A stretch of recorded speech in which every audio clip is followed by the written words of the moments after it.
Hey there, YouTube land. Brimstone 667 here. So, down at the ranch, just down here visiting because had to go to the dentist.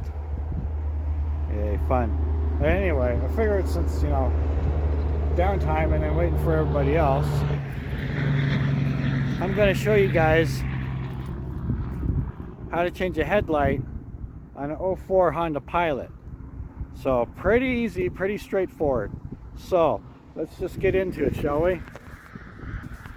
So, really, all you gotta do is come in here,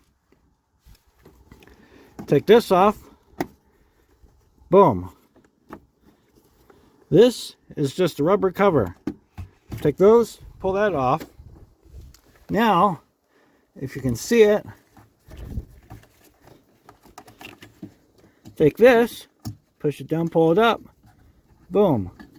Headlight, out.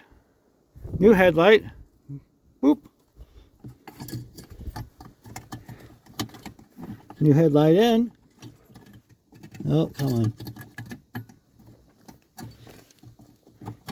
Trust me, this is a lot harder holding the camera and doing it than it is just straight out doing it. And when they say on YouTube that, half the battle is just getting everything set up for the camera, they mean it.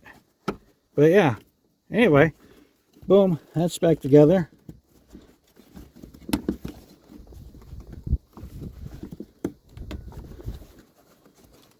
Okay, hang on. Blooper, apparently. Okay. Rubber things back on. Plug. Boom. And that's how you change a headlight on a 2004 Honda Pilot. So, sorry about the sound again. Nice and easy. So, if you guys got to do your headlight, that's how you do it. So, anyway, a little do-it-yourself for you guys. So, hope you guys enjoyed that. See you on the next one. Bye.